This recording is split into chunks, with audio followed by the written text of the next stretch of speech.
Persuasion de Jane Austen 1818. Traduit de l'anglais par Madame Le Torçay. Chapitre 1er. Sir Walter Elliot de Kellynch Hall, dans le comté de Somerset, n'avait jamais touché un livre pour son propre amusement, si ce n'est le livre héraldique. Là, il trouvait de l'occupation dans les heures de désœuvrement et de la consolation dans les heures de chagrin. Devant ces vieux parchemins, il éprouvait un sentiment de respect et d'admiration. Là, toutes les sensations désagréables provenant des affaires domestiques se changeaient en pitié et en mépris. Quand il feuilletait les innombrables titres créés dans le siècle dernier, si chaque feuille lui était indifférente, une seule avait constamment pour lui le même intérêt. C'était la page où le volume favori s'ouvrait toujours. Famille Elliot de Kellynch Hall. Walter Elliot, né le 1er mars 1760, épousa, le 15 juillet 1784, Elizabeth, fille de Jack Stevenson, Esquire de South Park, comté de Gloucester, laquelle mourut en 1800. Il en eut Elizabeth, née le 1er juin 1785, Anna, née le 9 août 1787, un fils mort-né le 5 novembre 1789, et Marie, née le 20 novembre 1791. Tel était le paragraphe sorti des mains de l'imprimeur. Mais Sir Walter y avait ajouté, pour sa propre instruction et pour celle de sa famille, à la suite de la date de naissance de Marie, mariée le 16 décembre 1810 à Charles Musgrove, Esquire d'Uppercross, comté de Somerset. Puis venait l'histoire de l'ancienne et respectable famille, le premier de ses membres s'établissant dans Cheshire, exerçant la fonction de haut shérif, représentant un bourg dans 3 parlements successifs, et créé baronnet dans la première année du règne de Charles II.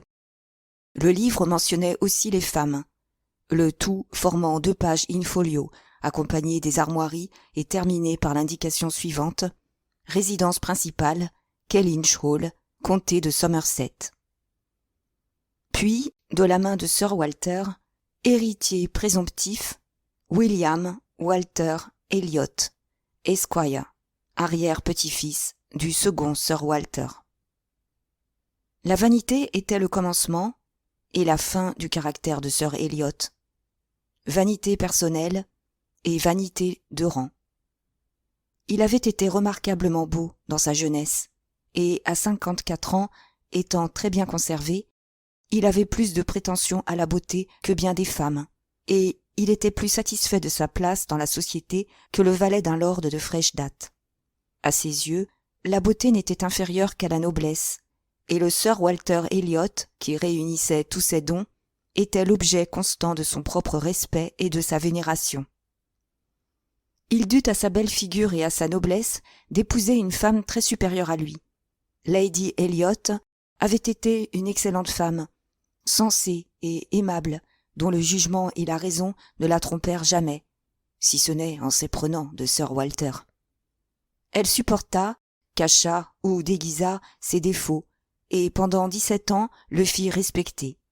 Elle ne fut pas très heureuse, mais ses devoirs, ses amis, ses enfants l'attachèrent assez à la vie pour qu'elle la quittât avec regret. 3 filles, dont les aînées avaient l'une 16 ans, l'autre 14, furent un terrible héritage et une lourde charge pour un père faible et vain. Mais elle avait une amie, femme sensée et respectable, qui s'était décidée, par attachement pour elle, à habiter tout près, au village de Kellynch. Lady Elliot se reposa sur elle pour maintenir les bons principes qu'elle avait tâché de donner à ses filles. Cette amie n'épousa pas Sir Walter, quoique leur connaissance eût pu le faire supposer. 13 années s'étaient écoulées depuis la mort de Lady Elliot, et ils restaient proches voisins et amis intimes, mais rien de plus.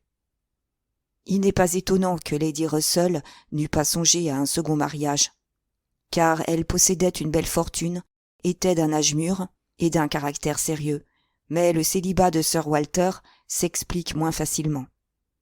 La vérité est qu'il avait essuyé plusieurs refus à des demandes en mariage très déraisonnables. Dès lors, il se posa comme un bon père qui se dévoue pour ses filles. En réalité, pour l'aîné seul, il était disposé à faire quelque chose, mais à condition de ne pas se gêner. Élisabeth, à 16 ans, avait succédé à tous les droits et à la considération de sa mère. Elle était fort belle et ressemblait à son père, sur qui elle avait une grande influence. Aussi avait-il toujours été d'accord. Les deux autres filles de Sir Walter étaient, à son avis, d'une valeur inférieure. Marie avait acquis une légère importance en devenant Madame Musgrove, mais Anna, avec une distinction d'esprit et une douceur de caractère que toute personne intelligente savait apprécier, n'était rien pour son père, ni pour sa sœur. On ne faisait aucun cas de ce qu'elle disait, et elle devait toujours s'effacer. Enfin, elle n'était qu'Anna.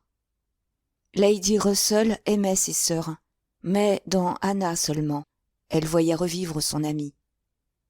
Quelques années auparavant, Anna était une très jolie fille, mais sa fraîcheur disparut vite, et son père, qui ne l'admirait guère quand elle était dans tout son éclat, car ses traits délicats et ses doux yeux bruns étaient trop différents des siens, ne trouvait plus rien en elle qui pût exciter son estime, maintenant qu'elle était fanée et amincie. Il n'avait jamais espéré voir le nom d'Anna sur une autre page de son livre favori.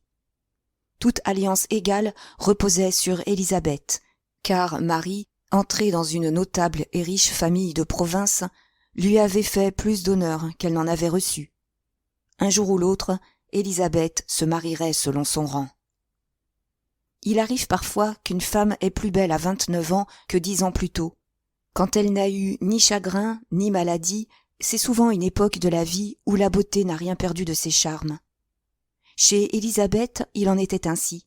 C'était toujours la belle Miss Elliot, et Sir Elliot était à moitié excusable d'oublier l'âge de sa fille et de se croire lui-même aussi jeune qu'autrefois au milieu des ruines qui l'entouraient. Il voyait avec chagrin Anna se faner, Marie grossir, ses voisins vieillir et les rides se creuser rapidement autour des yeux de Lady Russell. Élisabeth n'était pas aussi satisfaite que son père. Depuis 13 ans, elle était maîtresse de Kellynch Hall, présidant et dirigeant avec une assurance et une décision qui ne la rajeunissaient pas. Pendant 13 ans, elle avait fait les honneurs du logis, établissant les lois domestiques, assise dans le landau à la place d'honneur, et ayant le pas immédiatement après Lady Russell dans tous les salons et à tous les dîners. 13 hivers l'avaient vue ouvrir chaque bal de cérémonie donné dans le voisinage, et les fleurs de 13 printemps avaient fleuri depuis qu'elle allait, avec son père, jouir des plaisirs de Londres pendant quelques semaines. Elle se rappelait tout cela, et la conscience de ses 29 ans lui donnait des appréhensions et quelques regrets. Elle se savait aussi belle que jamais, mais elle sentait s'approcher les années dangereuses et aurait voulu être demandée par quelque baronnet avant la fin de l'année. Elle aurait pu alors feuilleter le livre par excellence avec autant de joie qu'autrefois, mais voir toujours la date de sa naissance et pas d'autre mariage que celui de sa jeune sœur lui rendait le livre odieux. Et, plus d'une fois, le voyant ouvert, elle le repoussa en détournant les yeux. D'ailleurs, elle avait eu une déception que ce livre lui rappelait toujours. L'héritier présomptif, ce même William Walter Elliot, dont les droits avaient été si généreusement reconnus par son père, avait refusé sa main. Quand elle était toute petite fille et qu'elle espérait n'avoir point de frère, elle avait songé déjà à épouser William, et c'était aussi l'intention de son père. Après la mort de sa femme, Sir Walter rechercha la connaissance d'Elliot. Ses ouvertures ne furent pas reçues avec empressement, mais il persévéra, mettant tout sur le compte de la timidité du jeune homme. Dans un de leurs voyages à Londres, Élisabeth était alors dans tout l'éclat de sa beauté et de sa fraîcheur. William ne put refuser une invitation. C'était alors un jeune étudiant en droit. Élisabeth le trouva extrêmement agréable et se confirma dans ses projets. Il fut invité à Kellynch. On en parla et on l'attendit jusqu'au bout de l'année, mais il ne vint pas. Le printemps suivant, on le revit à Londres. Les mêmes avances lui furent faites, mais en vain. Enfin, on apprit qu'il était marié. Au lieu de chercher fortune dans la voie tracée à l'héritier de Sir Walter, il avait acheté l'indépendance en épousant une femme riche de naissance inférieure. Sir Walter fut irrité. Il aurait voulu être consulté comme chef de famille, surtout après avoir fait si publiquement des avances au jeune homme, car on les avait vus ensemble au Tattersall et à la Chambre des communes. Il exprima son mécontentement. Mais M. Elliot n'y fit guère attention, et même n'essaya point de s'excuser. Il se montra aussi peu désireux d'être compté dans la famille que Sir Walter l'en jugeait indigne, et toute relation cessa. Élisabeth se rappelait cette histoire avec colère. Elle avait aimé l'homme pour lui-même, et plus encore parce qu'il était l'héritier de Sir Walter. Avec lui seul, son orgueil voyait un mariage convenable. Elle le reconnaissait pour son égal. Cependant, il s'était si mal conduit qu'il méritait d'être oublié. On aurait pu lui pardonner son mariage, car on ne lui supposait pas d'enfant, mais il avait parlé légèrement et même avec mépris de la famille Elliot et des honneurs qui devaient être les siens. On ne pouvait lui pardonner cela. Telles étaient les pensées d'Élisabeth. Telles étaient les préoccupations et les agitations destinées à varier la monotonie de sa vie élégante, oisive et somptueuse, et à remplir les vides qu'aucune habitude utile au dehors, aucun talent à l'intérieur ne venait occuper. Mais bientôt d'autres préoccupations s'ajoutèrent à celles-là. Son père avait des embarras d'argent. Elle savait qu'il était venu habiter la baronnie pour payer ses lourdes dettes et pour mettre fin aux insinuations désagréables de son homme d'affaires, M. Shepherd. Le domaine de Kellynch était bon, mais insuffisant pour la représentation que Sir Walter jugeait nécessaire. Tant qu'avait vécu Lady Elliot, l'ordre, la modération et l'économie avaient contenu les dépenses dans les limites des revenus. Mais cet équilibre avait disparu avec elle. Les dettes augmentaient, elles étaient connues, et il devenait impossible de les cacher entièrement à Élisabeth. L'hiver dernier, Sir Walter avait proposé déjà quelques diminutions dans les dépenses, et, pour rendre justice à Élisabeth, elle avait indiqué 2 réformes. Supprimer quelques charités inutiles et ne point renouveler l'ameublement du salon. Elle eut aussi l'heureuse idée de ne plus donner d'étrennes à Anna. Mais ces mesures étaient insuffisantes. Sir Walter fut obligé de le confesser, et Élisabeth ne trouva pas d'autre remède plus efficace. Comme lui, elle se trouvait malheureuse et maltraitée par le sort. Sir Walter ne pouvait disposer que d'une petite partie de son domaine, et encore était-elle hypothéquée. Jamais il n'aurait voulu vendre, se déshonorer à ce point. Le domaine de Kellynch devait être transmis intact à ses héritiers.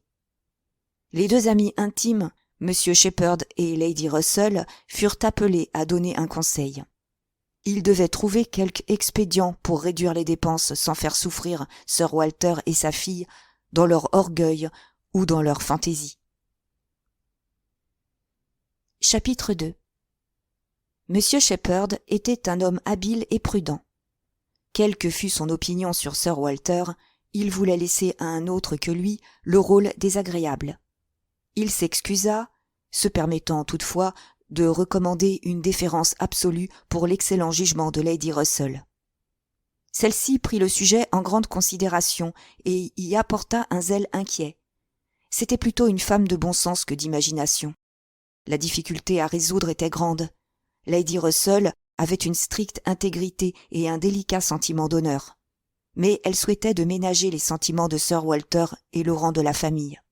C'était une personne bonne, bienveillante, charitable et capable d'une solide amitié, très correcte dans sa conduite, stricte dans ses idées de décorum et un modèle de savoir-vivre. Son esprit était très pratique et cultivé, mais elle donnait au rang et à la noblesse une valeur exagérée, qui la rendait aveugle aux défauts des possesseurs de ses biens. Veuve d'un simple chevalier, elle estimait très haut un baronnet, et Sir Walter avait droit à sa compassion et à ses attentions, non seulement comme un vieil ami, un voisin attentif, un seigneur obligeant, mari de son ami, père d'Anna et de ses sœurs, mais parce qu'il était Sir Walter. Il fallait faire des réformes, sans aucun doute, mais elle se tourmentait pour donner à ses amis le moins d'ennuis possible. Elle traça des plans d'économie, fit d'exacts calculs, et enfin prit l'avis d'Anna, qu'on n'avait pas jugé à propos de consulter, et elle subit son influence. Les réformes d'Anna portèrent sur l'honorabilité aux dépens de l'ostentation. Elle voulait des mesures plus énergiques, un plus prompt acquittement des dettes, une plus grande indifférence pour tout ce qui n'était pas justice et équité. « Si nous pouvons persuader tout cela à votre père, dit Lady Russell en relisant ses notes, ce sera beaucoup. S'il adopte ces réformes, dans ces temps il sera libéré, et j'espère le convaincre que sa considération n'en sera pas ébranlée, et que sa vraie dignité sera loin d'en être amoindrie aux yeux des gens raisonnables.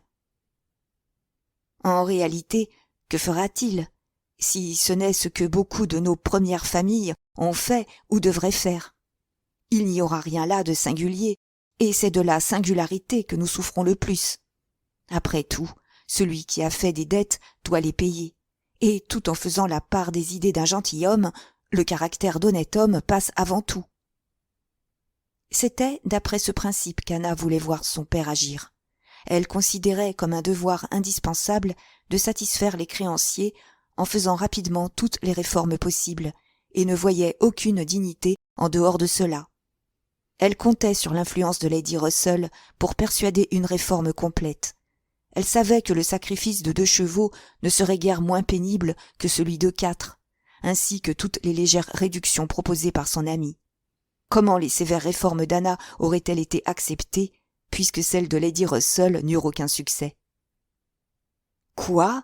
Supprimer tout confort? Les voyages, Londres, les domestiques et les chevaux, la table, retranchement de tous côtés, ne pas vivre décemment comme un simple gentilhomme? Non! On aimait mieux quitter Kellynch que de rester dans des conditions si déshonorantes. Quitter Kellynch. L'idée fut aussitôt saisie par Shepherd, qui avait un intérêt aux réformes de Sir Walter et qui était persuadé qu'on ne pouvait rien faire sans un changement de résidence. Puisque l'idée en était venue, il n'eut aucun scrupule à confesser qu'il était du même avis. Il ne croyait pas que Sir Walter pût réellement changer sa manière de vivre dans une maison qui avait à soutenir un tel caractère d'honorabilité et de représentation. Partout ailleurs, il pourrait faire ce qu'il voudrait, et sa maison serait toujours prise pour modèle. Après quelques jours de doute et d'indécision, la grande question du changement de résidence fut décidée. On pouvait choisir Londres, Bath ou une autre habitation aux environs de Kellynch. L'objet de l'ambition d'Anna eût été de posséder une petite maison dans le voisinage de Lady Russell, près de Marie, et de voir, parfois, les ombrages et les prairies de Kellynch. Mais sa destinée était d'avoir toujours l'inverse de ce qu'elle désirait. Elle n'aimait pas Bath, mais Bath devait être sa résidence. Sir Walter penchait pour Londres, mais M. Shepherd n'en voulait pas pour lui, et il fut assez habile pour le dissuader et lui faire préférer Bath. Là, il pourrait comparativement faire figure à peu de frais. Les 2 avantages de Bath avaient été pris en grande considération, sa distance de Kellynch, seulement 50 milles, et le séjour qu'y faisait Lady Russell pendant une partie de l'hiver. À la grande satisfaction de cette dernière, Sir Walter et Elizabeth en arrivèrent à croire qu'ils ne perdraient rien à Bath en considération et en plaisir. Lady Russell fut obligée d'aller contre les désirs de sa chère Anna. C'était en demander trop à Sir Walter que de s'établir dans une petite maison du voisinage. Anna, elle-même, y aurait trouvé des mortifications plus grandes qu'elle ne le prévoyait, et pour Sir Walter, elles eussent été terribles. Lady Russell considérait l'antipathie d'Anna pour Bath comme une prévention erronée provenant de 3 années de pension passées là après la mort de sa mère, et en second lieu de ce qu'elle n'était pas en bonne disposition d'esprit pendant le seul hiver qu'elle y eût passé avec elle. Lady Russell adorait Bath, et s'imaginait que tout le monde devait penser comme elle. Sa jeune amie pourrait passer les mois les plus chauds avec elle à Kellynch Lodge. Ce changement serait bon pour sa santé et pour son esprit. Anna avait trop peu vu le monde, elle n'était pas gaie, plus de société lui ferait du bien. Puis Sir Walter, habitant dans le voisinage de Kellynch, aurait souffert de voir sa maison aux mains d'un autre. C'eût été une trop rude épreuve. il fallait louer Kellynch Hall. Mais ce fut un profond secret, renfermé dans leur petit cercle. Sir Walter eût été trop humilié qu'on l'apprît. M. Shepherd avait prononcé une fois le mot « avertissement », mais n'avait pas osé le redire. Sir Walter en méprisait la seule idée et défendait qu'on y fît la moindre allusion. Il ne consentirait à louer que comme sollicité à l'imprévu, par un locataire exceptionnel, acceptant toutes ces conditions comme une grande faveur. Nous approuvons bien vite ce que nous aimons. Lady Russell avait encore une autre raison d'être contente du départ projeté de Sir Walter. Élisabeth avait formé une intimité qu'il était désirable de rompre. La fille de M. Shepherd, mal mariée, était revenue chez son père, avec 2 enfants. C'était une femme habile, qui connaissait l'art de plaire, au moins à Kellynch Hall. Elle avait si bien su se faire accepter de Miss Elliot qu'elle y avait fait plusieurs séjours, malgré les prudentes insinuations de Lady Russell, qui trouvait cette amitié déplacée. Lady Russell avait peu d'influence sur Élisabeth et semblait l'aimer plutôt par devoir que par inclination. Celle-ci n'avait pour elle que des égards et de la politesse, mais jamais Lady Russell n'avait réussi à faire prévaloir ses avis. Elle était très peinée de voir Anna exclue si injustement des voyages à Londres et avait insisté fortement à plusieurs reprises pour qu'elle en fît partie. Elle s'était efforcée souvent de faire profiter Élisabeth de son jugement et de son expérience, mais toujours en vain.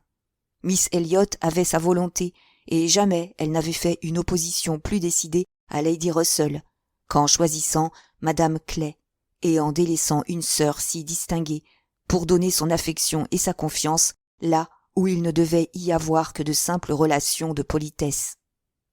Lady Russell considérait Madame Clay comme une amie dangereuse et d'une position inférieure, et son changement de résidence, qui la laisserait de côté et permettrait à Miss Elliot de choisir une intimité plus convenable, lui semblait une chose de première importance. Chapitre 3. Permettez-moi de vous faire observer, Sir Walter, dit M. Shepherd un matin à Kellynch Hall, en dépliant le journal, que la situation actuelle nous est très favorable. Cette paix ramènera à terre tous les riches officiers de la marine. Ils auront besoin de maisons. Est-il un meilleur moment pour choisir de bons locataires? Si un riche amiral se présentait, Sir Walter. Ce serait un heureux mortel, Shepherd, répondit Sir Walter. C'est tout ce que j'ai à remarquer. En vérité, Kellynch Hall serait pour lui la plus belle de toutes les prises. N'est-ce pas, Shepherd? M. Shepherd sourit, comme c'était son devoir, à ce jeu de mots, et ajouta. J'ose affirmer, Sir Walter, qu'en fait d'affaires, les officiers de marine sont très accommodants. J'en sais quelque chose. Ils ont des idées libérales, et ce sont les meilleurs locataires qu'on puisse voir. Permettez-moi donc de suggérer que si votre intention venait à être connue, ce qui est très possible, car il est très difficile à Sir Walter de celer à la curiosité publique ses actions et ses desseins, tandis que moi, John Shepherd, je puis cacher mes affaires, car personne ne perd son temps à m'observer. Je dis donc que je ne serais pas surpris, malgré notre prudence, si quelque rumeur de la vérité transpirait au dehors.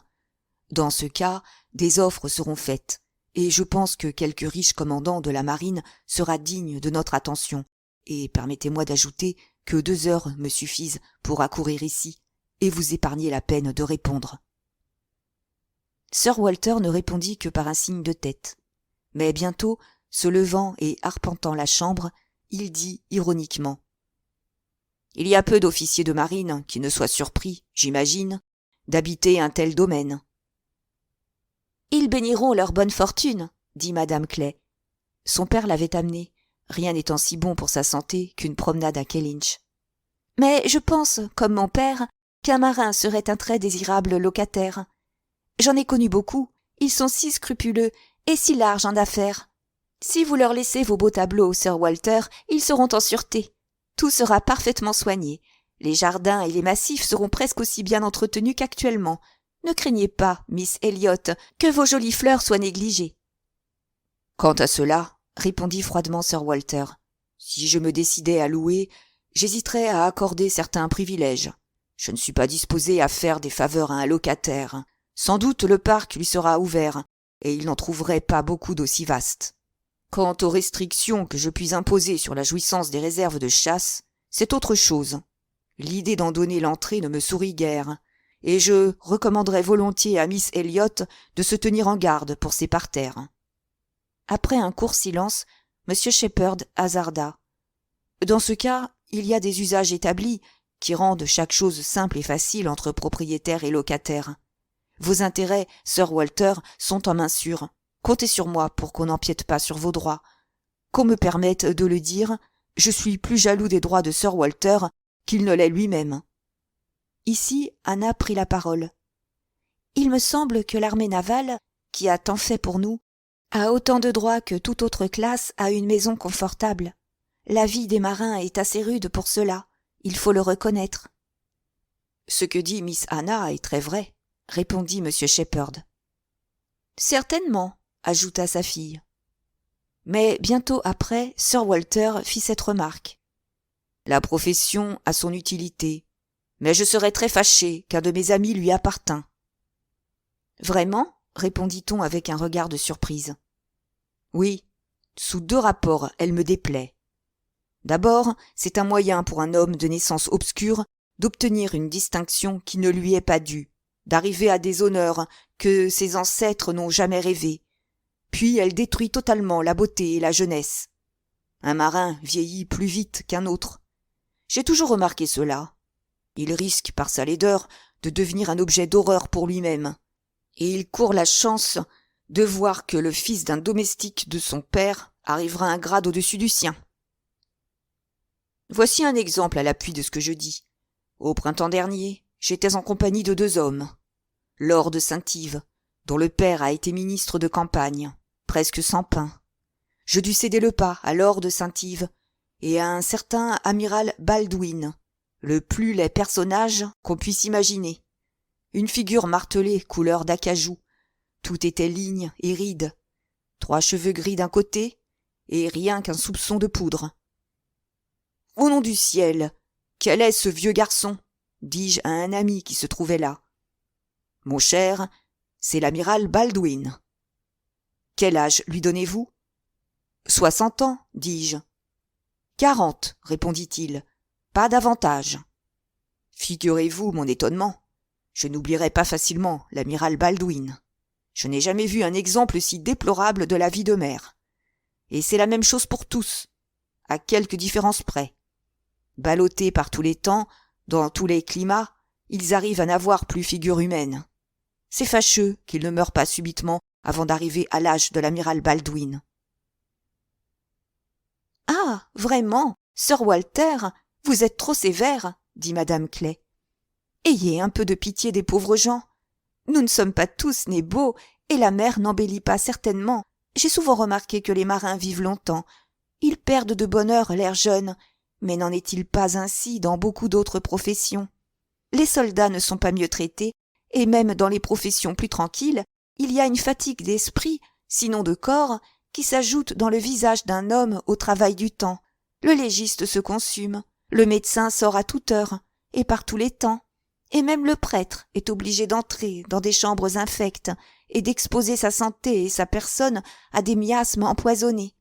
En réalité, les avantages physiques n'appartiennent qu'à ceux qui ne sont pas forcés d'avoir un état, qui vivent sur leurs propriétés, employant le temps à leur guise, sans se tourmenter pour acquérir. À ceux-là seuls sont réservés les dons de la santé et les plus grands avantages physiques. Il semblait que M. Shepherd, dans ses efforts pour disposer Sir Walter en faveur d'un marin, eût été doué d'une seconde vue, car la première offre vint d'un amiral Croft, dont son correspondant de Londres lui avait parlé. Selon le rapport qu'il se hâta d'en faire à Kellynch, l'amiral, natif de Somersetshire et possesseur d'une très belle fortune, désirait s'établir dans son pays, et était venu à Taunton chercher dans les annonces s'il trouverait quelque chose à sa convenance dans le voisinage. N'en trouvant pas, et entendant dire que Kellynch était peut-être à louer, il s'était présenté chez M. Shepherd pour avoir des renseignements détaillés. Il avait montré un vif désir de louer, et fourni la preuve qu'il était un locataire recommandable. « Qui est-ce que l'amiral Croft ?» demanda Sir Walter d'un ton froid et soupçonneux. M. Shepherd répondit qu'il était noble, et Anna ajouta « Il est vice-amiral. Il était à Trafalgar. Depuis, il a été aux Indes, et y est resté, je crois, plusieurs années. » « Alors il est convenu, » dit Sir Walter, « que sa figure est aussi jaune que les parements et les collets d'habits de ma livrée. » M. Shepherd se hâta de l'assurer que l'amiral avait une figure cordiale, avenante, un peu hâlée et fatiguée, il est vrai, mais qu'il avait des manières de parfait gentleman, que probablement il ne ferait aucune difficulté quant aux conditions, qu'il cherchait avant tout et immédiatement une maison confortable, qu'il payerait la convenance et n'aurait pas été surpris si Sir Walter avait demandé davantage. M. Shepherd fut éloquent et donna sur la famille de l'amiral tous les détails qui faisaient de celui-ci un locataire désirable. Il était marié et sans enfant, c'est ce qu'on pouvait désirer de mieux. Il avait vu Madame Croft, qui avait assisté à leur conversation. C'est une vraie lady, fine et qui cause bien. Elle a fait plus de questions sur la maison, les conditions, les impôts, que l'amiral lui-même. Elle semble plus familière que lui avec les affaires. J'ai appris aussi qu'elle n'est pas inconnue dans cette contrée, pas plus que son mari.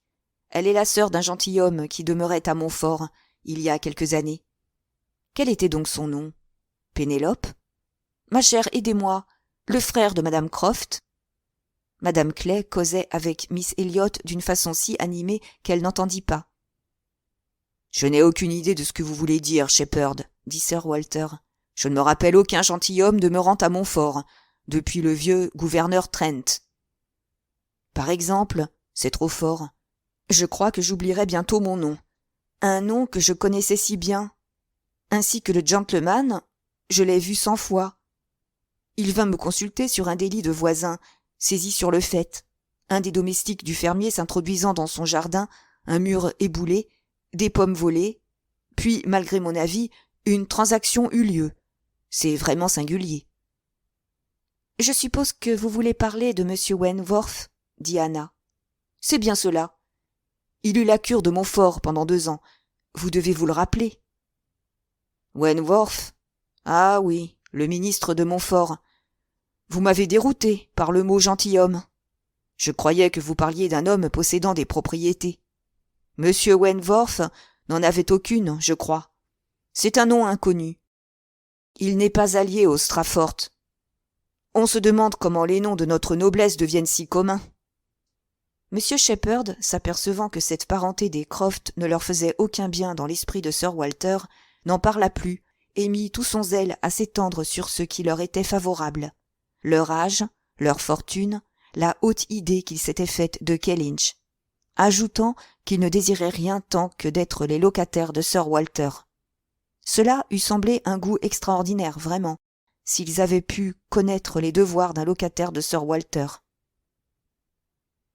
L'affaire réussit cependant, quoique Sir Walter regardât d'un mauvais œil quiconque prétendait habiter sa maison, trouvant qu'on était trop heureux de l'obtenir, même aux plus dures conditions. Il autorisa M. Shepherd à négocier la location et à prendre jour avec l'amiral pour visiter la propriété. Sir Walter ne brillait pas par le jugement. Il comprit cependant qu'on pouvait difficilement trouver un meilleur locataire. Sa vanité était flattée du rang de l'amiral. « J'ai loué ma maison à l'amiral Croft » sonnerait bien mieux qu'à « Monsieur Untel » qui exige toujours un mot d'explication. L'importance d'un amiral s'annonce de soi, mais il n'éclipse jamais un baronnet. Dans leur relation réciproque, Sir Elliot aurait toujours le pas. Élisabeth désirait si fort un changement qu'elle ne dit pas un mot qui pût retarder la décision. Anna quitta la chambre pour rafraîchir ses joues brûlantes. Elle alla dans son allée favorite et se dit avec un doux soupir : « Dans quelques mois peut-être, il sera ici. »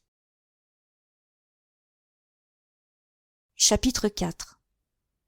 Ce n'était pas M. Wentworth, le ministre, mais Frédéric Wentworth, son frère, qui, nommé commandant après l'action de Saint-Domingue, s'était établi, en attendant de l'emploi, dans le comté de Somerset, dans l'été de 1806, et avait loué pour 6 mois à Montfort.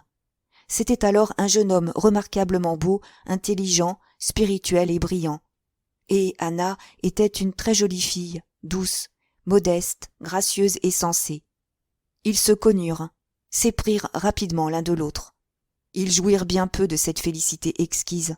Sir Walter, sans refuser positivement son consentement, manifesta un grand étonnement, une grande froideur et une ferme résolution de ne rien faire pour sa fille. Il trouvait cette alliance dégradante, et Lady Russell, avec un orgueil plus excusable et plus modéré, la considérait comme très fâcheuse. Anna Elliot, avec sa beauté, sa naissance, son esprit, épouser à 19 ans un jeune homme qui n'avait d'autre recommandation que sa personne, d'autre espoir de fortune que les chances incertaines de sa profession, et pas de relation qui puisse l'aider à obtenir de l'avancement. La pensée seule de ce mariage l'affligeait. Elle devait l'empêcher si elle avait quelque pouvoir sur Anna. Le capitaine Wentworth avait eu de la chance et gagné beaucoup d'argent comme capitaine. Mais il dépensait facilement ce qui arrivait de même, et il n'avait rien acquis. Plein d'ardeur et de confiance, il comptait obtenir bientôt un navire. Il avait toujours été heureux, il le serait encore. Cette confiance exprimée avec tant de chaleur avait quelque chose de si séduisant qu'elle suffisait à Anna. Mais Lady Russell en jugeait autrement. Ce caractère ardent, cette intrépidité d'esprit lui semblait plutôt un mal. Il était brillant et téméraire. Elle goûtait peu l'esprit, et elle avait pour l'imprudence presque un sentiment d'horreur. Elle condamna cette liaison à tous égards. Combattre une telle opposition était impossible pour la douce Anna.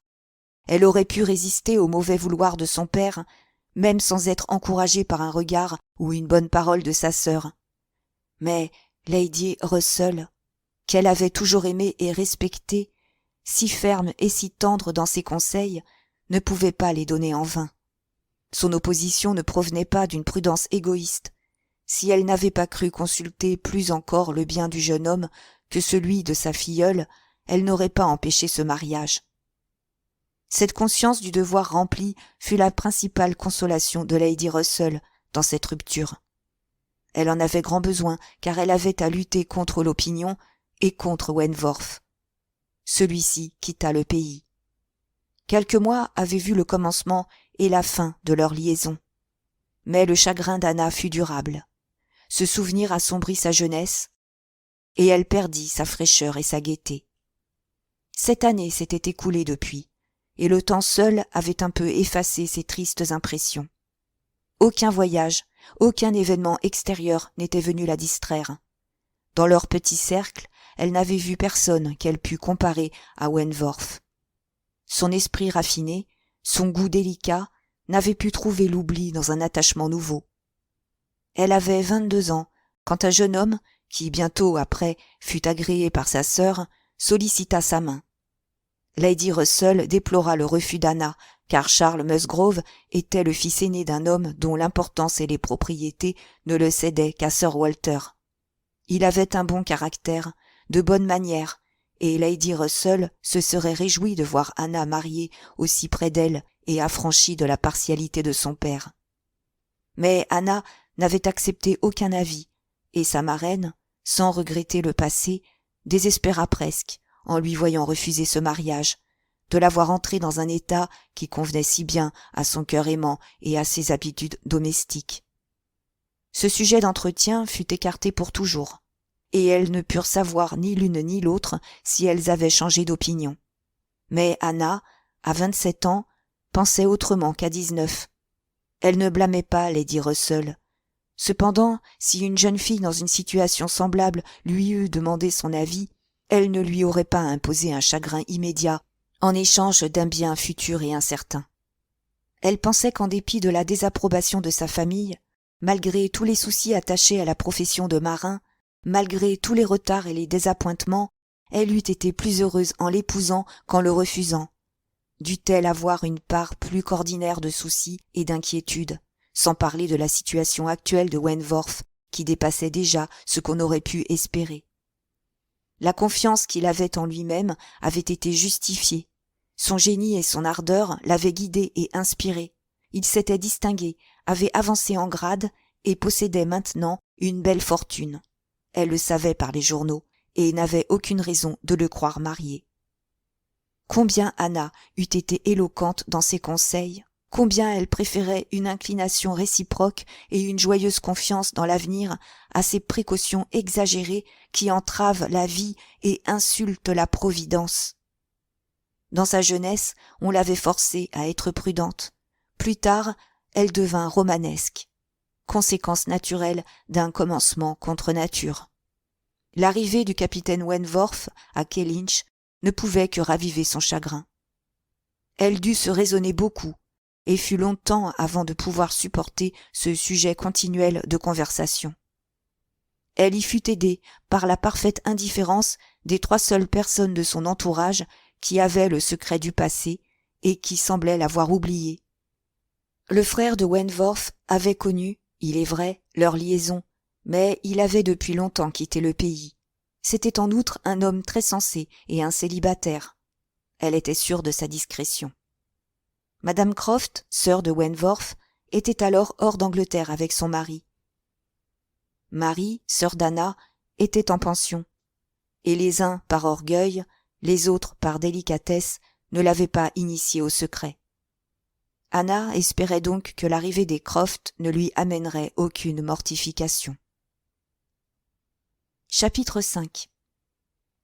Le jour fixé pour la visite de l'amiral et de sa femme à Kellynch, Anna crut devoir aller se promener, puis elle regretta de les avoir manqués. Madame Croft et Élisabeth se plurent réciproquement, et l'affaire qu'elles désiraient toutes deux fut bientôt conclue. L'amiral était si gai, si ouvert, son caractère était si généreux et si confiant, que Sir Walter fut influencé favorablement. Il lui fit un accueil d'autant plus poli qu'il savait par M. Shepherd que l'amiral le considérait comme un modèle de bonne manière. La maison, l'ameublement, les parterres, les conditions du bail, tout fut trouvé bien, et les clercs de M. Shepherd se mirent à l'œuvre sans changer un mot aux arrangements préliminaires. Sir Walter déclara sans hésiter que l'amiral était le plus beau marin qu'il eût encore vu, et alla jusqu'à dire que, s'il se faisait coiffer par son valet de chambre, il ne craindrait point d'être vu en sa compagnie. L'amiral, avec une cordialité sympathique, dit en sortant à sa femme : « Je pensais bien, ma chère, que tout s'arrangerait malgré ce qu'on nous a dit à Taunton. Le baronnet n'est pas un aigle, mais il n'est pas méchant. » On voit que, de part et d'autre, les compliments se valaient. Les Croft devaient prendre possession à la Saint-Michel, et Sir Walter proposait d'aller à Bath le mois précédent. Il n'y avait pas de temps à perdre pour se préparer. Lady Russell savait qu'Anna ne serait pas consultée dans le choix de l'habitation nouvelle. Elle aurait voulu ne la conduire à Bath qu'après Noël, mais devant s'absenter de chez elle, elle ne pouvait lui donner l'hospitalité en attendant. Anna, tout en regrettant de ne pouvoir jouir à la campagne des mois si doux de l'automne, sentait qu'il valait mieux ne pas rester. Mais un devoir à remplir l'appela ailleurs. Marie, qui était souvent souffrante et qui s'écoutait beaucoup, avait besoin d'Anna à tout propos. Elle se trouva indisposée et demanda, ou plutôt réclama, la compagnie de sa sœur.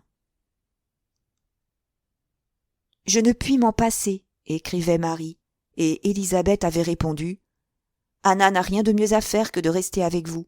On n'a pas besoin d'elle à Bath. » Être réclamée comme une aide, quoique d'une manière peu aimable, vaut encore mieux que d'être repoussée. Anna, heureuse d'être utile et d'avoir un devoir à remplir, consentit aussitôt. Cette invitation soulagea Lady Russell d'un grand embarras. Il fut convenu qu'Anna n'irait pas sans elle à Bath, et qu'elle partagerait son temps entre Upper Cross Cottage et Kellynch Lodge. Tout était donc pour le mieux, mais Lady Russell fut saisie d'étonnement en apprenant que Madame Clay allait à Bath avec Sir Walter et Élisabeth, qui la considéraient comme une compagne très utile pour leur installation. Lady Russell s'inquiéta, et fut surtout affligée de l'injure qu'on faisait à sa filleule en lui préférant Madame Clay. Anna était devenue insensible à ces affronts, mais elle sentait également l'imprudence d'un tel arrangement. Joignant à une grande dose d'observation la connaissance malheureusement trop complète du caractère de son père, elle prévoyait les plus fâcheux résultats de cette intimité. Elle ne croyait pas qu'il eût encore aucune velléité d'épouser Madame Clay. qui était marqué de la petite vérole, avait de vilaines dents et de lourdes mains, toutes choses qu'il critiquait sévèrement en son absence. Mais elle était jeune et d'une figure agréable, et son esprit délié, ses manières assidues, avaient des séductions plus dangereuses qu'un attrait purement physique. Anna sentait si vivement le danger qu'elle ne put s'empêcher de le faire voir à sa sœur.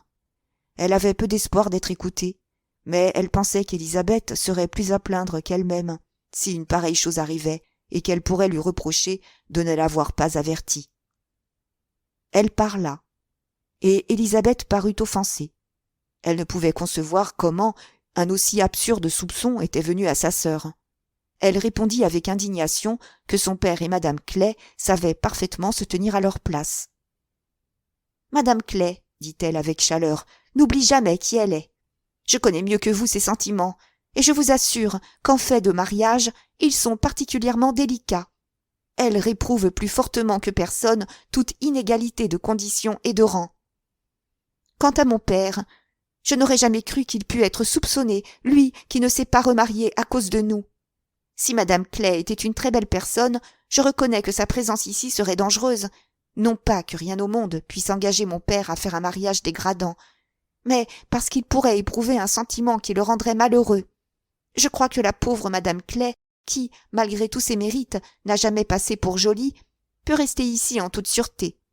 On croirait que vous n'avez jamais entendu mon père parler de ses imperfections, et vous l'avez entendu 20 fois. Ses dents et ses marques de petite vérole. Je suis moins dégoûtée que lui, et j'ai connu une personne qui n'en était pas défigurée. Mais il en a horreur, vous le savez.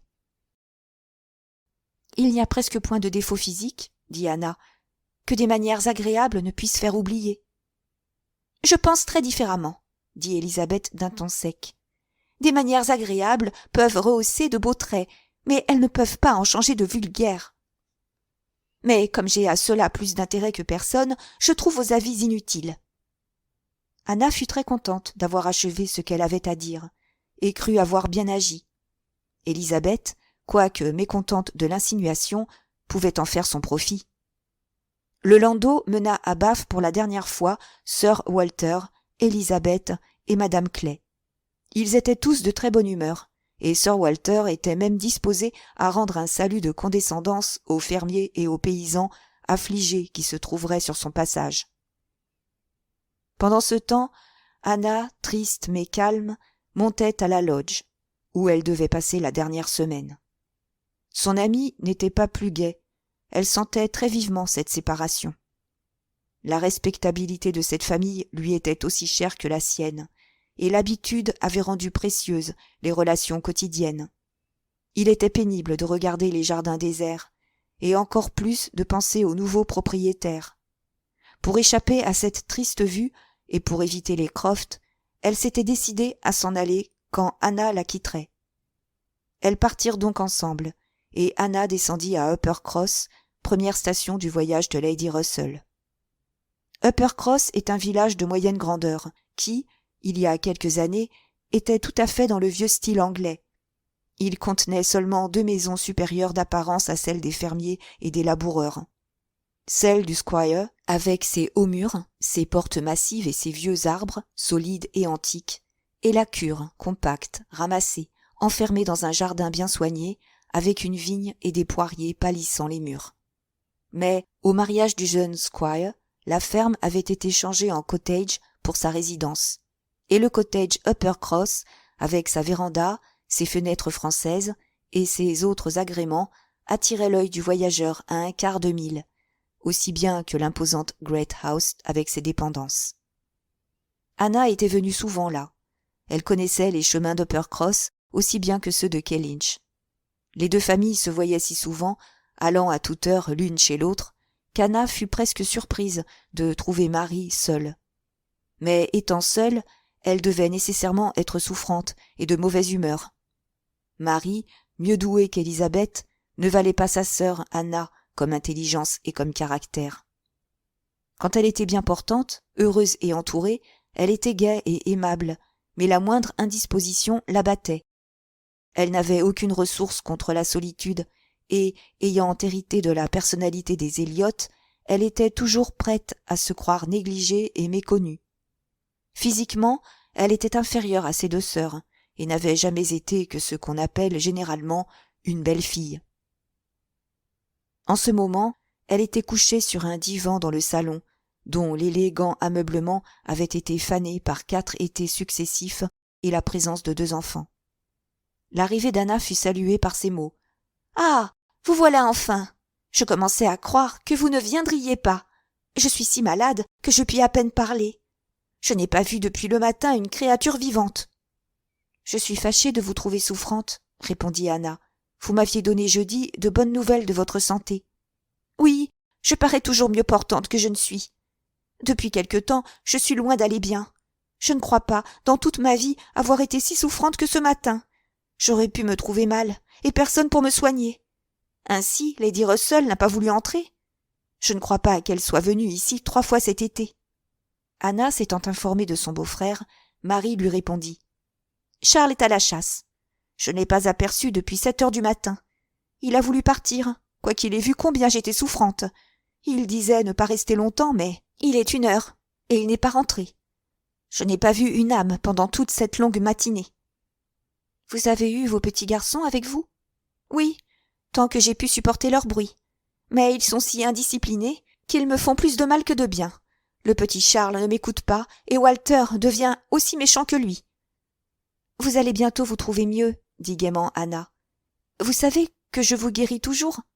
Comment se portent vos voisins de Great House ? » ?»« Je n'en sais rien, je ne les ai pas vus aujourd'hui, excepté M. Musgrove, qui s'est arrêté et m'a parlé à la fenêtre, mais sans descendre de cheval, quoique je lui ai dit combien j'étais souffrante. Personne n'est venu près de moi. Cela ne convenait pas aux Mrs. Musgrove. Sans doute, elles n'aiment pas se déranger. »« Elles peuvent encore venir ? Il est de bonne heure ? » ?»« Je n'ai pas besoin d'elles. Elles parlent et rient beaucoup trop pour moi. Je suis très malade, Anna.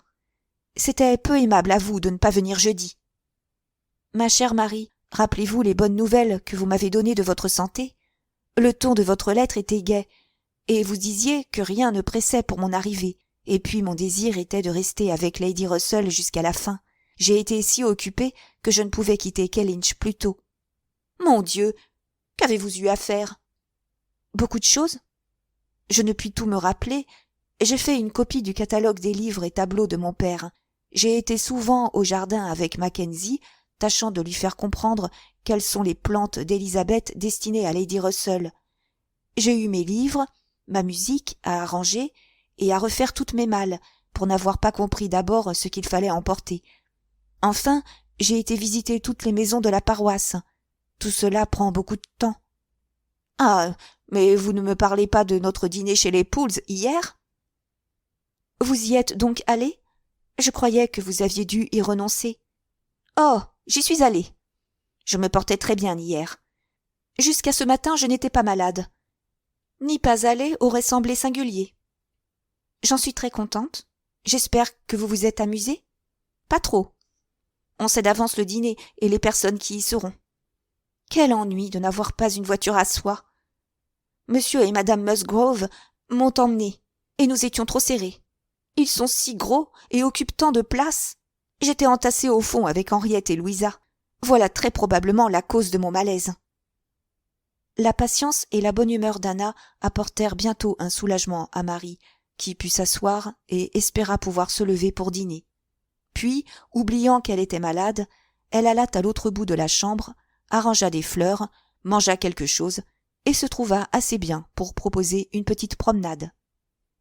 « Où allons-nous ? » dit-elle. « Sans doute vous n'irez pas à Great House avant qu'on vous ait fait visite. »« Mais si, dit Anna, je ne suis pas sur l'étiquette avec les dames Musgrove. »« Oh, c'est à elles de venir. Elles doivent savoir ce qui est dû à ma sœur. Cependant, nous pouvons y entrer avant de faire notre promenade. » Anna avait toujours trouvé très fâcheuse cette façon de comprendre les relations, mais, croyant qu'on avait à se plaindre de part et d'autre, elle avait cessé de s'en occuper. Elles allèrent à Great House. On les introduisit dans un antique parloir carré, au parquet brillant et orné d'un maigre tapis. Mais les filles de la maison donnaient à cette pièce l'air de désordre indispensable, avec un grand piano à queue, une harpe, des jardinières et de petites tables dans tous les coins.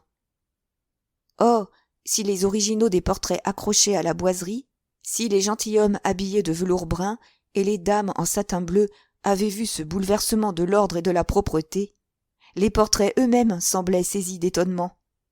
Les Musgrove, comme leur maison, représentaient deux époques. Les parents étaient dans le vieux style anglais, les enfants dans le nouveau. Monsieur et madame Musgrove étaient de très bonnes gens, affectueux et hospitaliers, sans grande éducation et sans aucune élégance. Leurs enfants avaient un esprit et des façons plus modernes.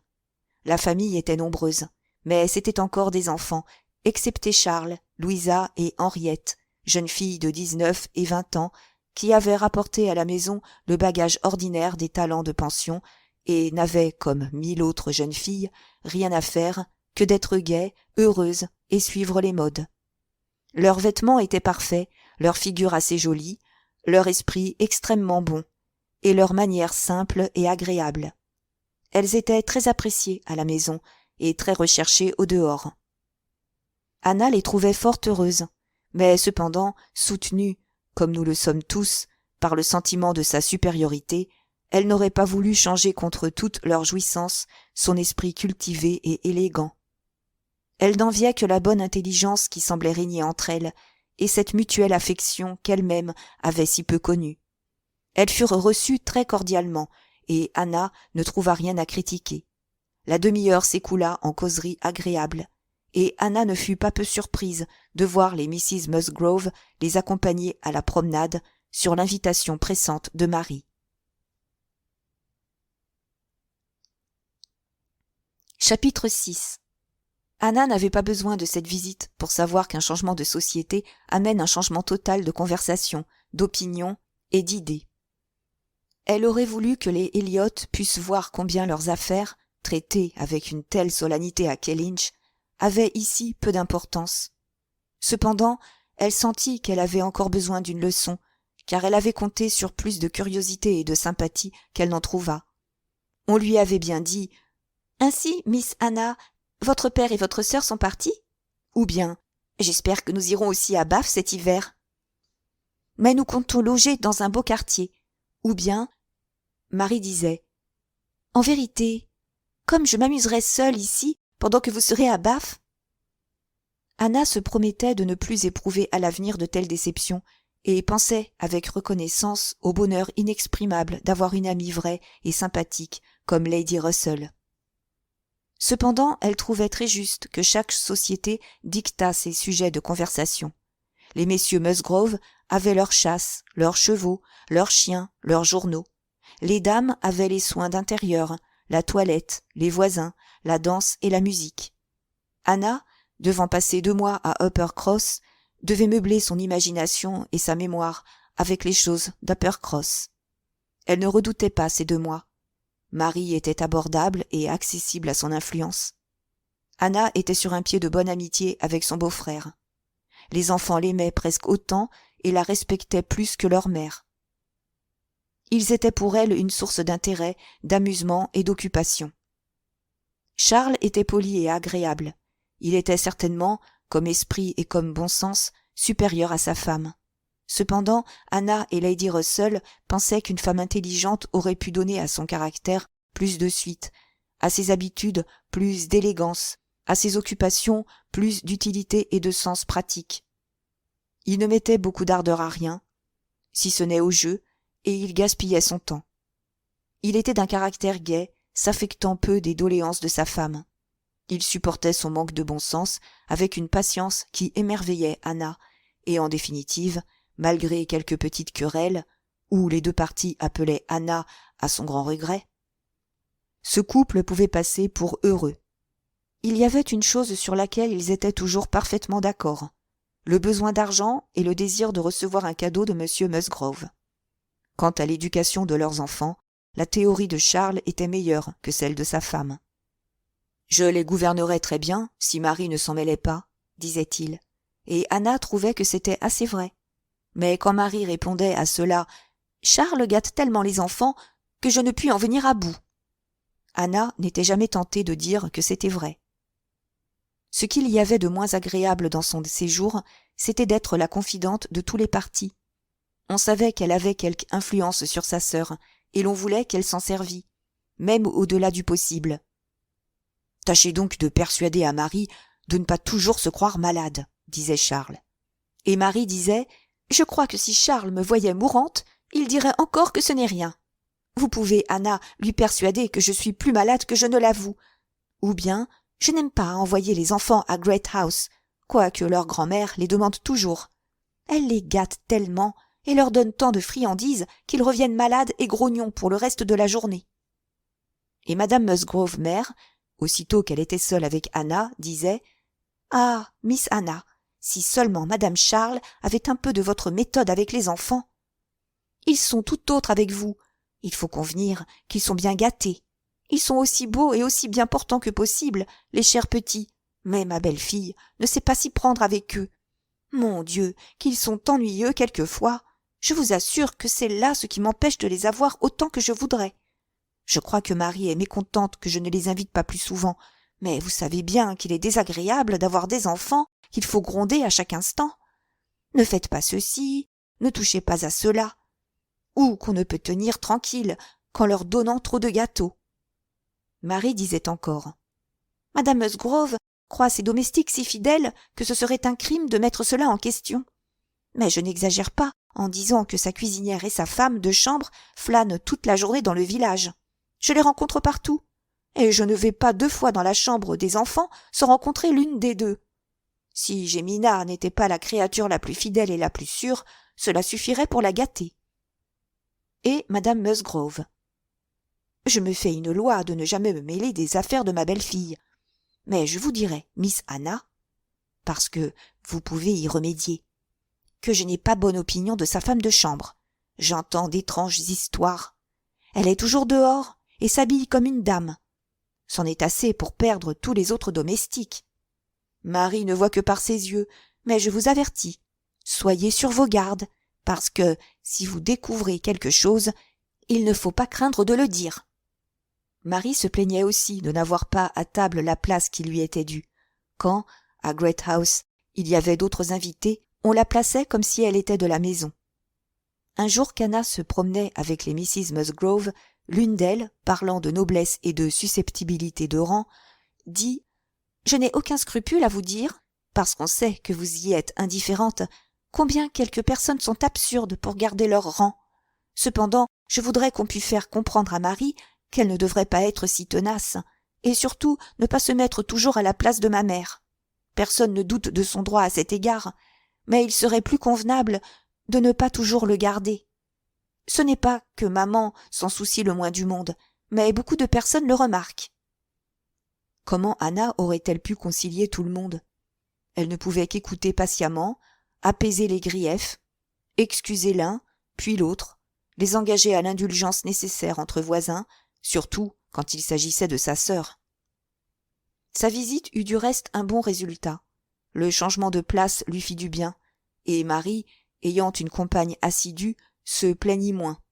Les relations quotidiennes avec l'autre famille étaient très agréables, mais Anna pensait que tout n'aurait pas été si bien sans la présence de monsieur et de madame Musgrove, ou les rires, les causeries, les chansons des jeunes filles. Elle était meilleure musicienne que celle-ci, mais n'ayant ni voix ni connaissance de la harpe, ni parents indulgents pour s'extasier sur son jeu, on ne pensait guère à lui demander de jouer, sinon par simple politesse, ou pour laisser reposer les autres. Elle savait depuis longtemps qu'en jouant, elle ne faisait plaisir qu'à elle-même.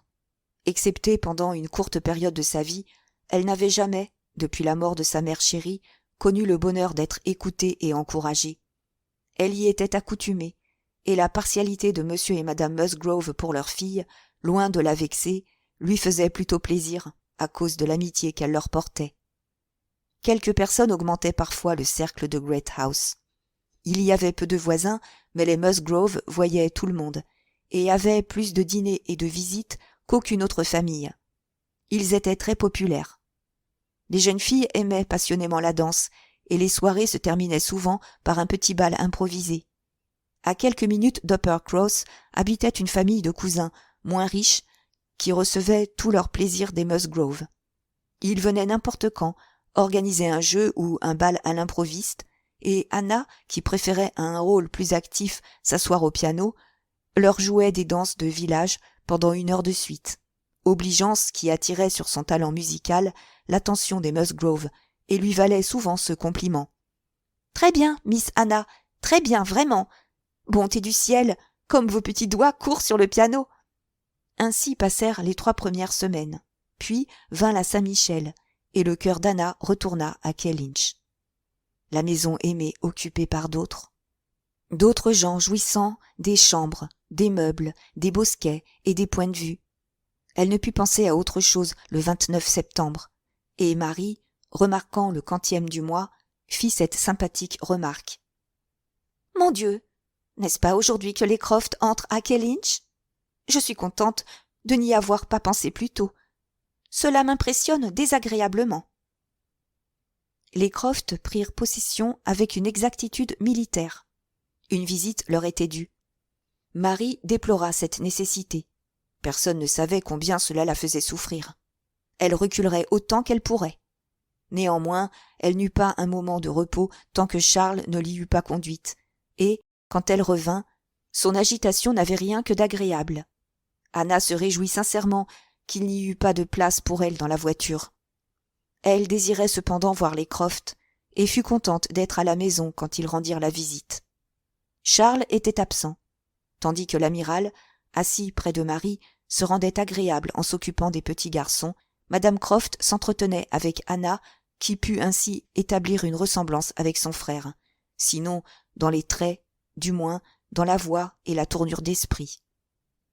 Madame Croft, sans être grande ni grosse, avait une carrure et une prestance qui donnaient de l'importance à sa personne. Elle avait de brillants yeux noirs, de belles dents et une figure agréable. Mais son teint hâlé et rougi par la vie sur mer lui donnait quelques années de plus que ses 38 ans. Ses manières ouvertes, aisées et décidées n'avaient aucune rudesse et ne manquaient pas de bonne humeur. Anna crut avec plaisir au sentiment de considération exprimé pour la famille et pour elle-même, car dès le premier moment, elle s'était assurée que Madame Croft n'avait aucun soupçon du passé. Tranquille sur ce point, elle se sentait pleine de force et de courage, quand ces mots de Madame Croft lui donnèrent un coup subit. « C'est vous, n'est-ce pas, et non votre sœur, que mon frère eut le plaisir de connaître quand il était dans ce pays ?» Anna espérait avoir dépassé l'âge où l'on rougit, mais certainement elle fut émue. « Peut-être ne savez-vous pas qu'il est marié ?» Elle ne sut quoi répondre, et quand Madame Croft expliqua qu'il s'agissait du ministre Wentworth, elle fut heureuse de n'avoir rien dit qui pût la trahir. Il était bien naturel que Madame Croft pensât à Edward Wentworth plutôt qu'à Frédéric. Honteuse de l'avoir oublié, elle s'informa avec intérêt de leur ancien voisin. Le reste de la conversation n'offrit rien de remarquable, mais en partant, elle entendit l'amiral dire à Marie. « Nous attendons un frère de Madame Croft. Je crois que vous le connaissez de nom. » Il fut interrompu par les petits garçons, qui s'accrochaient à lui comme à un vieil ami et ne voulaient pas le laisser partir. Il leur offrit de les emporter dans ses poches, et fut bientôt trop accaparé pour finir sa phrase ou se souvenir de ce qu'il avait dit.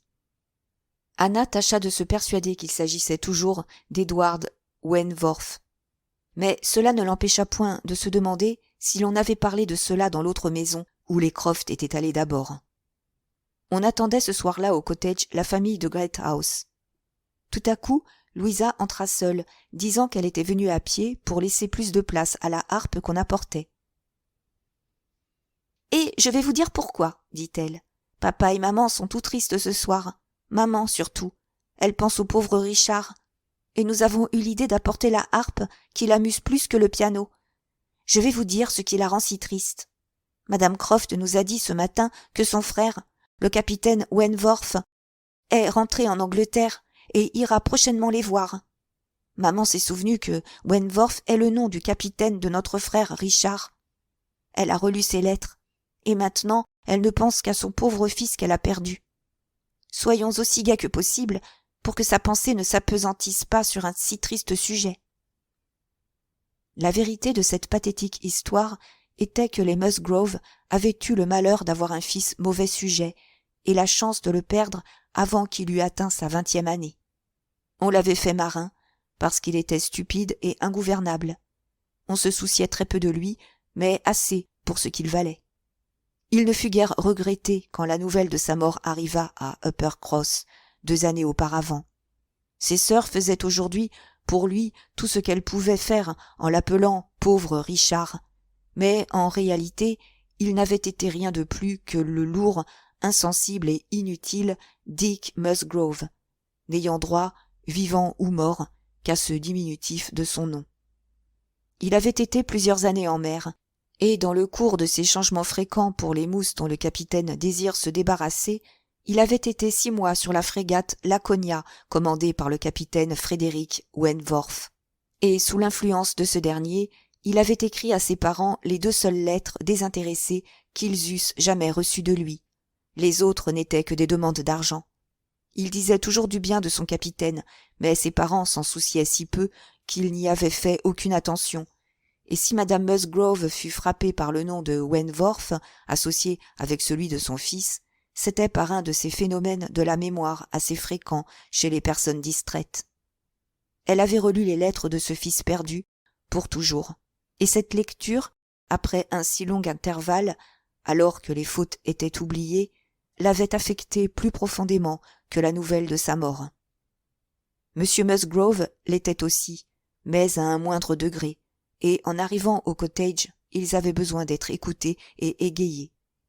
Ce fut une nouvelle épreuve pour Anna d'entendre parler de Wentworth et répéter son nom si souvent, d'entendre disputer sur les dates, et affirmer enfin que ce ne pouvait être que le capitaine Wentworth, ce beau jeune homme qu'on avait rencontré plusieurs fois en revenant de Clifton 8 années auparavant. Elle vit qu'il fallait s'accoutumer à ce supplice et tâcher de devenir insensible à cette arrivée. Non seulement il était attendu prochainement, mais les Musgrove, reconnaissant des bontés qu'il avait eues pour leur fils et pleins de respect pour le caractère que Dick leur avait dépeint, désiraient vivement faire sa connaissance. Cette résolution contribua à leur faire passer une soirée agréable.